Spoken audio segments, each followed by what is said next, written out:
Hello everyone, this is Akshay, your TF in Unimi 392. This video is going to be going over regression and the equations you need to know, and also just how to use your calculator to solve these things. I'm not going to be using the regression function itself because I would like you all to at least go through the process of hand calculations, but with the assistance of a calculator. So let's get started. Let's go over some of the equations that you'll need first. So we are going to go over linear regression. We will not go over multi-linear regression. Um, the basic formula for a regression line is this right here. So the estimated y is based off of a beta 0 and a beta 1. Beta 1 is your slope, beta 0 is your intercept. The reason for the hats above beta 0 and beta 1 is because you're using an estimation of that slope and of the intercept. Those are technically not the exact values, just because you're pulling a sample from the population. Um, so with beta 1 for the slope, that is the first thing that you should solve. There's this complex equation that I don't like. I suggest that you use this equation here. And so this equation is taking each of the data points in the x-axis, subtracting the average of the x-axis from it, each of the values from the y-axis, subtracting the y-average from it. And then you're dividing by x minus the average of x squared. This is a lot easier to put into your calculator, and I will absolutely show you how. The beta 0, the intercept, can be found by taking the average in y and subtracting beta 1 times x bar. That is just rearranging this equation here and solving for beta 0. Next, we need the s squared, that is the residual errors. So that is the summation of the errors squared, or you can rewrite it as yi minus y hat squared divided by n minus 2. There are other ways to define it, so it is also the MSE or SSE divided by its degrees of freedom. Or you can use this equation here, which uses r squared being the correlation coefficient. Okay, so with each of these points in a line, you'll have the SSR, SSE, and SST. SSR is the squared sum of residuals, SSE squared sum of errors, SST squared sum total. So for this point here, this is a point that is on the regression line, and this is a point that was taken from the sample. So the error is the distance from the sample from the linear regression, and then the residual is the distance from the average to the point on the linear regression line. The total is going to be the addition of these two, the SSR plus SSE, and these are the equations that you would need for those on here. Could pause the video and then take a screenshot of this. R squared, again, is that the correlation coefficient, so a higher coefficient would mean that the data is well represented by the linear regression line. If you have a low value close to 0, that means you're going to have values all over the place. So that can be found by taking SSR divided by SST, or 1 minus SSE over SST. Next, we have confidence intervals and prediction intervals for the regression line. So we can have a confidence interval for the slope and intercept. And these are just depicted by the equations here. There are prediction intervals for the regression line.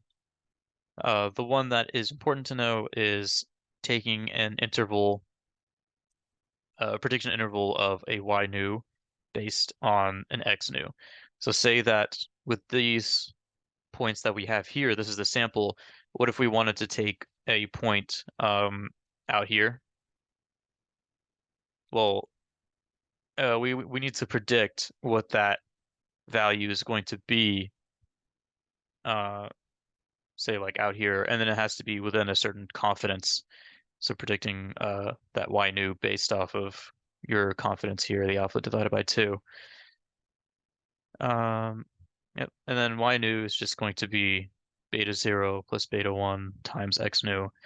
Usually you would be given an x value on your x-axis, and then you'll be solving for that y nu based off of that. And you would plug this into here.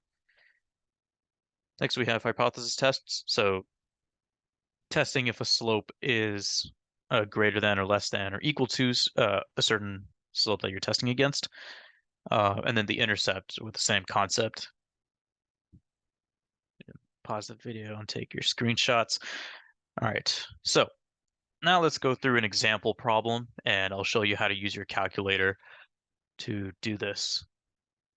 All right, so for score performance, this is an example problem from your homework, so it'll be a little easier for you to follow along. We have a standardized score test score with an overall GPA. So what the person was trying to find out was, based on the test score, what was their GPA? So GPA is going to be our Y, while test score is going to be our X. So I'll write that down, Y and X. Okay. And for this problem, the first thing that it asks us is, what is the best guess for the expected GPA of a student who scored 87 on the standardized test? Well, the first thing is we have to create the least squares line, or the linear regression. So the first thing we'll do is solve for slope, and that is going to be beta 1 with a hat. The equation for that is as follows. Okay, so what I suggest you do is use list that function in your calculator.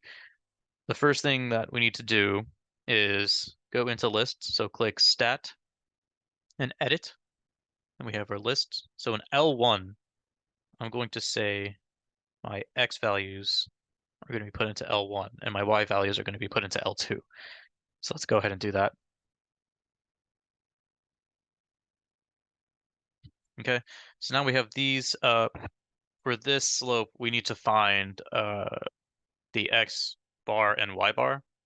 Let's find those first. So X bar, that's going to be the mean of L1. So in order to find the mean of L1, first we'll quit. So second mode, and then go second stat, hover over math, go down to mean, click enter, and then click second L1, or second one that brings up L1. So our mean for X is going to be 80.8. For Y, that is going to be mean of L2. It's going to be the same thing. So second stat, and then L2, so that is 2.88. So now we have this. So what I'm going to do is I'm going to put in the summation in the numerator into list 3, and the summation in the denominator as list 4. And you'll see why in a second. So let's go to stat, list 3. In order to input the equation, we'll hover over list 3. So click the up button, up arrow. And so list 3 is going to be xi. Xi is held in list 1. So we'll click L1. And then subtracting 80.8. So that is our average for X. Close that parenthesis. Then the next one is yi. That is held in list 2. So we'll click L2 and subtract 2.88, or the average for y's. So now we have that in list 3, and we have all these values in here. Next, we'll go into list 4. So this is going to be xi's. So that is held in our L1. Subtract our 80.8. And then this is going to be squared. So we'll square that. And now we have these values here. So now we can quit. So second mode. So we can go second stat. And we can use the summation function here. And we need to sum list 3. So second 3. And that gives us 24.18. List 4. So we'll click second stat. Go to sum second 4. It's 554.8. So now, and rewrite beta 1 as L3 divided by L4. So it's 24.18 divided by 554.8. And we'll do that on our calculator. And so now we have our slope, 0.0435 8. or we will just end it there with 3 significant digits. So now that we have this, we can go for intercept.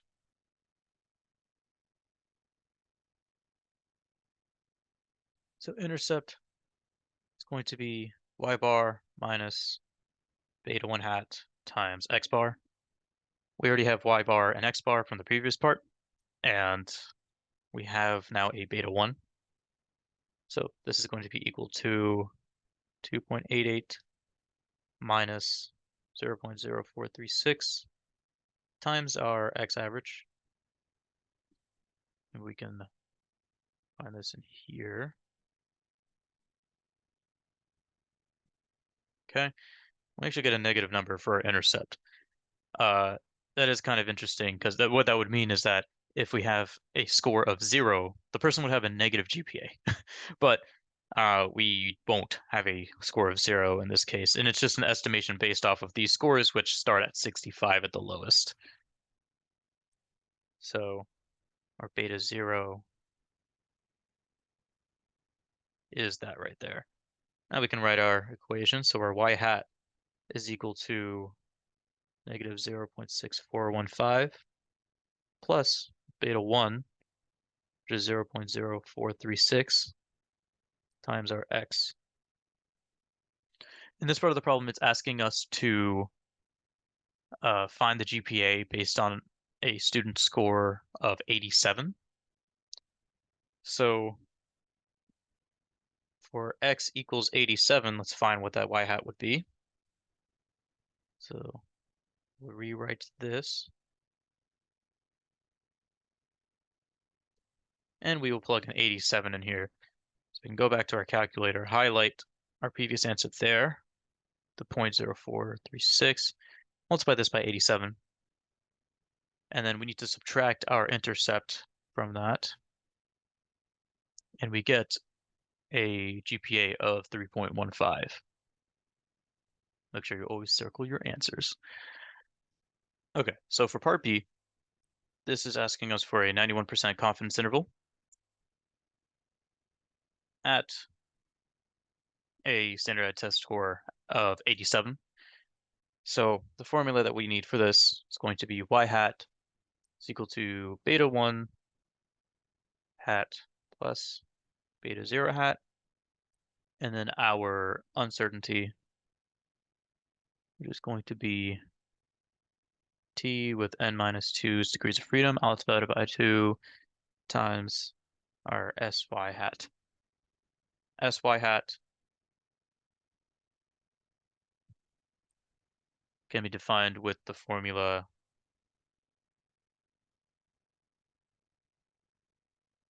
okay, and s can be defined with cool. So there's a couple layers that we have to go through here. The first thing that we'll do is solve for s, that is our lowest layer.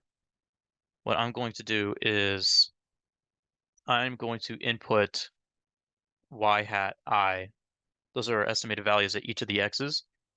I'm going to put that into L5. Then I'm going to put this entire numerator into L6. So let's go ahead and do that. Click Stat, Edit. We'll go over to L5. L5, this is an equation, so y hat is equal to beta 0 plus beta 1 times xi. And rewritten, because we still have these in our list, is beta 1 times L1. So beta 0 was the 0.6415, but negative. And then we add our beta 1 multiplied by our L1. And those are our estimated values here based on our linear regression. So now we can take our yi's and subtract the y hats. So this is rewritten. We put our stuff into L2, the y's, and this is L5 divided by n minus 2. So this is our list 6 right here. We'll hover over list 6, put a parenthesis, click second 2, that brings up list 2. We subtract our list 5, close that parenthesis, and square it. So now we have pretty small numbers for some of these. Very large number for this one. Okay. And we can go in and sum our list 6. So second mode, go to second stat, put down to sum our list 6. We get 0.014. And then we have to divide it by n minus 2. Our n is based on the number of data points. There are 5. So we have to divide this by 3. And we get s squared is equal to 0.004.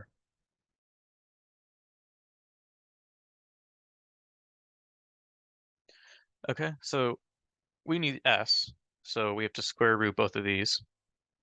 S is equal to, then click second x squared, and we need this square rooted. So 0.0687. That is our s. We found this value over here previously. That's xi minus x bar. That is in our L4, and that's 554.8. So our sy, that's going to be 0.0687 times 1 over n, just 5. Our x value is 87. Our y bar is 80.8. We found that in the previous part of the problem. Square that. And then our summation here, this is 554.8. And so we'll go ahead and solve for that now.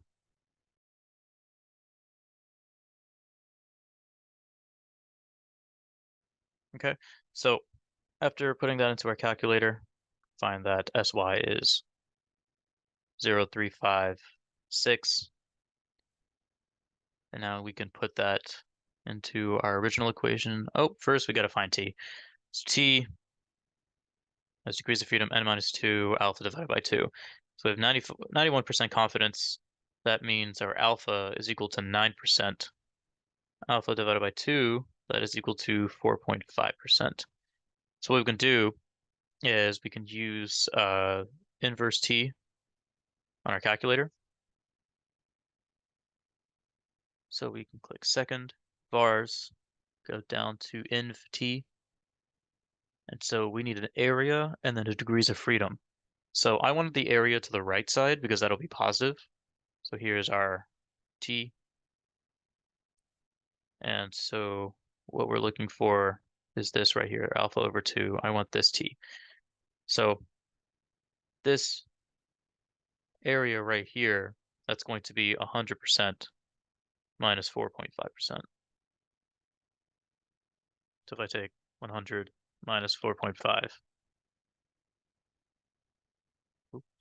got to be outside of that. 100 minus 4.5, 95.5. So that's what I'm going to put into the inverse t. But I have to put it in decimal form. So we go, degrees of freedom is n minus 2. 5 minus 2, that's 3. Click enter, and I get a t of 2.47. So now we can put this all back into our equation up here. Go ahead and copy this.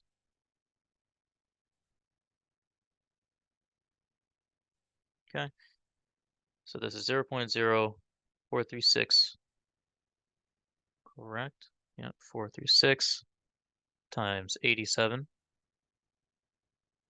plus a negative 0.6415 plus minus 2.47 times our sy, 0.0356. So this section right here, we actually found in the previous part of the problem. So I'll grab that, it's 3.15.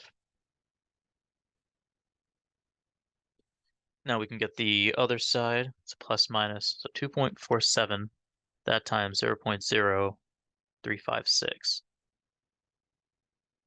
Click enter. So we plus minus 0.879. So we can take 3.15, add this, that is our upper bound,